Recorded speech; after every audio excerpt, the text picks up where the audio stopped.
Bom dia, boa tarde ou boa noite, dependendo do horário que vocês forem assistir esta palestra. Meu nome é Marcelo de Oliveira Santos, eu sou conselheiro da OAB Contagem e vou falar com vocês sobre o pagamento dos honorários dativos. Para que o advogado possa atuar como dativo, é necessário que ele se inscreva através de um edital publicado pela OAB contendo todas as diretrizes para tal. Uma vez que ele se inscreveu, a OAB elabora uma lista, seguindo a ordem alfabética, e encaminha aos juízes. Os juízes, então, escolhem o advogado dentro da área que ele vai atuar, é lógico, tá? Então, o juiz da vara de família não vai escolher um advogado que não está inscrito para atuar na vara de família, por exemplo. Uma vez nomeado o advogado e aceitando o encargo, é claro, ele passará a atuar defendendo os interesses tanto da parte ativa, atuando como requerente, como defensor do requerente, quanto da parte passiva, atuando como defensor do requerido. É mais comum que o advogado atue como defensor do requerido. Mas o advogado só pode atuar como dativo caso a defensoria pública não possa atuar ou não exista na comarca. Então, se a defensoria pública já está defendendo o requerente, ela não pode defender o requerido. Então, neste caso, o advogado entra como advogado dativo.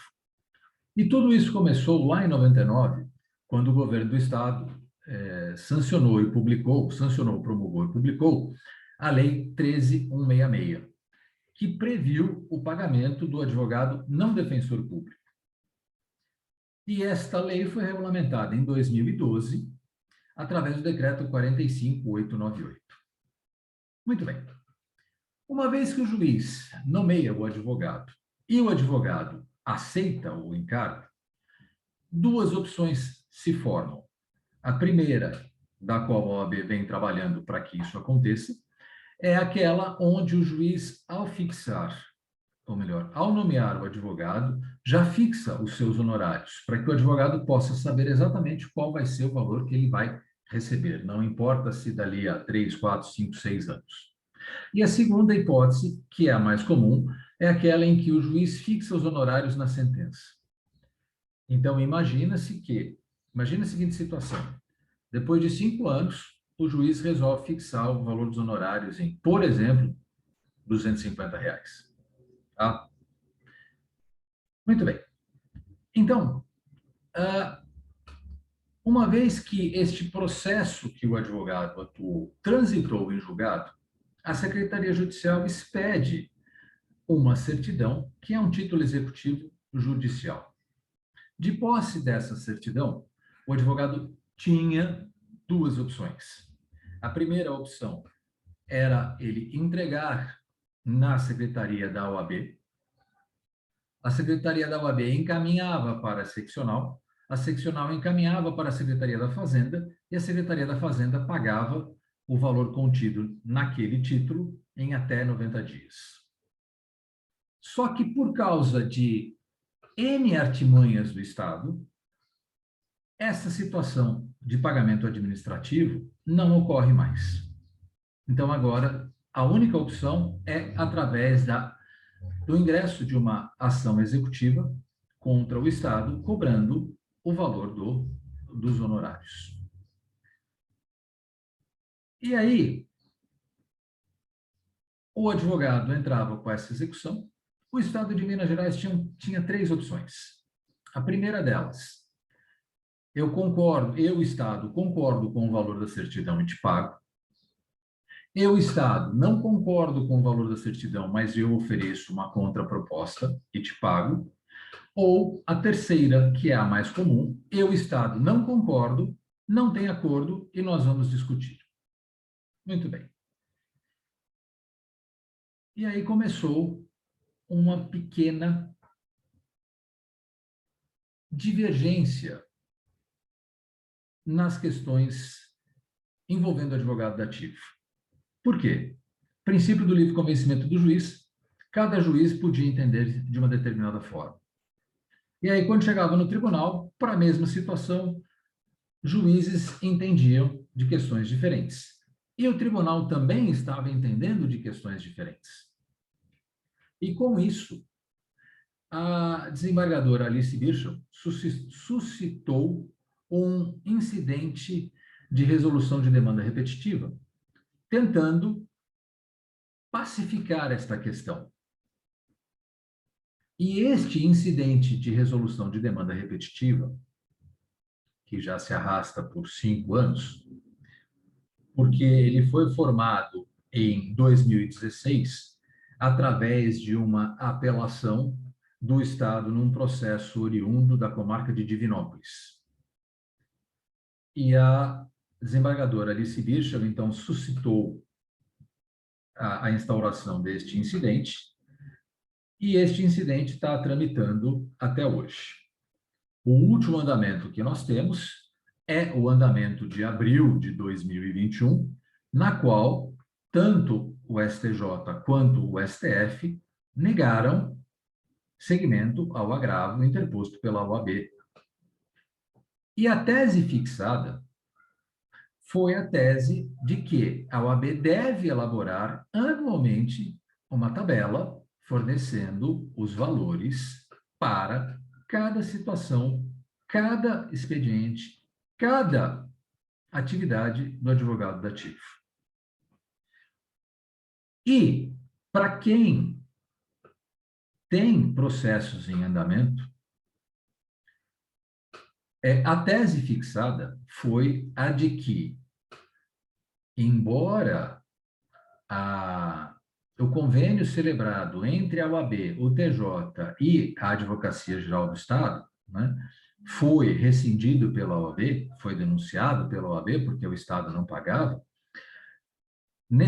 Quando a OAB se juntou ao Estado e ao tribunal, eles fizeram uma tabela na qual os valores para audiência, por exemplo, eram valores, vamos dizer, ínfimos, mas o Estado se comprometia a pagar em 60 dias, sem a necessidade de ajuizar uma ação. E aí, a secretaria expedia essa certidão judicial, do título executivo judicial, o advogado entregava no Estado, o Estado falava, olha, está faltando uma vírgula depois do nome do requerente, por exemplo, e devolvia, e não pagava. Então, o que a OAB fez? Denunciou esse convênio e, através do seu conselho pleno, elaborou uma nova tabela de valores da qual o advogado dativo estava incluído. Né? Só que aí o TJ entendeu que, por argumentação do Estado, e aí, diga-se de passagem, o Código de Processo Civil foi para o espaço. Por quê? A tese defendida pelo Estado é a seguinte: para participar de uma audiência, o juiz fixou os honorários, por exemplo, em R$300, só para participar da audiência. Mas aquela tabela do convênio que foi denunciado pela OAB fixava o valor em, por exemplo, R$150. Então, o juiz, a tabela do convênio já tinha sido denunciada, não valia mais. Então, o juiz fixava os valores de acordo com o que ele achava que era plausível. O Estado, ao embargar a execução, falava, olha, eu, Estado, de acordo com a tabela, que mesmo tendo sido denunciada pela OAB, então ela não vale mais, mas eu, Estado, entendo que aquela tabela tem de ser seguida. E o valor para tal são sempre R$150, por exemplo. Muito bem. Então, eu tenho um título executivo judicial, tá, que fixa o valor dos honorários em 200, e eu tenho, em sede de embargos à execução, uma defesa do Estado dizendo que o valor constante do título não deve prosperar. E aí, pasmem, o tribunal acatou a tese defendida pelo Estado e reduziu os honorários. Mas reduziu bruscamente. Tá? Não é, eu vou tirar 10% aqui, não. Tem casos em que o valor que o Estado paga, ofereceu, melhor dizendo, para pagamento, é 10% do valor da certidão. Então, imagina-se, uma certidão que foi expedida pelo juiz de R$ 5.000 para que o advogado participasse daquele processo, o Estado falou, não, se quiser, meu amigo, eu pago R$ 500 e ponto. E foi essa a tese adotada pelo Tribunal de Justiça. Então, com base nessa tese fixada, os valores a partir de então devem ser corrigidos pelo IPCA e a OAB deve expedir uma nova tabela todo ano. Só que a tese defendida, a tese fixada pelo Tribunal de Justiça, fala que 2017 e 2018, e nós já estamos em 2021.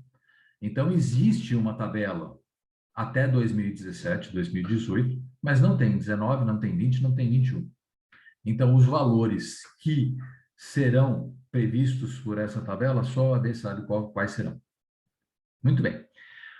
Uma vez, então, que foi fixada essa tese absurda pelo Tribunal de Justiça, os processos, poucos, ainda estão suspensos, tendo em vista que o IRDR não terminou. Tá? Mas, como eu falei no início, tanto o STF quanto o STJ já negaram seguimento aos agravos. E já tem, as partes desse IRDR já foram intimadas desta decisão. Então, agora, acredito que até final do mês de junho, né, porque nós já estamos no final do mês de maio, até o final do mês de junho essa situação já está definida. Muito bem. Mas, naqueles casos em que o pagamento está sendo feito, ou melhor, que o processo não está suspenso, porque quando foi instaurado o incidente de resolução de demanda repetitiva, os juízes sobrestaram o andamento dos processos. Mas, depois de muito tempo, eles voltaram a tramitar, principalmente os processos em primeira instância. Em segunda instância, não. Em segunda instância, continuam parados. Mas os processos em primeira instância voltaram a tramitar. E aí, com base na sentença e tudo mais, já, inclusive, alguns processos que estavam num ponto bem adiantado na segunda instância, os desembargadores entenderam de uma forma favorável, então o processo retornou à primeira instância, onde deve ser executada a decisão. E aí, através de uma petição de cumprimento de sentença, o advogado informa os valores devidamente atualizados pelos índices da correção monetária e tudo mais, atualização, incidente, juros, porque tudo isso é fixado na sentença. Uma situação que nós estamos agora começando a trabalhar é porque os juízes de primeira instância estão começando a fixar a data inicial dos juros e da correção monetária daquela certidão. Por quê? Normalmente, os juízes, ao determinarem, os juízes da execução, melhor dizendo, colocavam que os juros deveriam ser incidentes a partir do momento da distribuição da ação executiva. E é muito comum você ter uma certidão que foi expedida de um processo de 6, 7, 8 anos. Então, alguns juízes, ao expedirem essa certidão, já estão fixando na certidão que o valor arbitrado por eles deve ser corrigido de acordo com os índices oficiais a partir do momento da nomeação. O que é certo, porque se eu atuei num processo e esse processo levou 8 anos, eu vou ter correção a partir do momento em que eu entrar com a ação? E isso é uma velha máxima do Estado, porque quando nós e aí Estado, quando eu falo, ente federativo, tá? República, todo 30 de abril, para quem se enquadra naqueles requisitos, tem que fazer a declaração do imposto de renda. E aí é que vem a jogada do Estado. Por quê? Eu tive desconto de imposto de renda durante o ano anterior. Então, imagina que eu tive desconto de imposto de renda no mês de janeiro. Só que eu só vou fazer atualização em abril do ano que vem. Então, eu tive aí 16 meses de perdas de correção monetária. Por quê? A partir do momento em que eu entrego a declaração de imposto de renda, em 30 de abril, normalmente, tá? Vamos descontar a pandemia aí, em 30 de abril, a partir de 30 de abril é que meu dinheiro vai ser corrigido.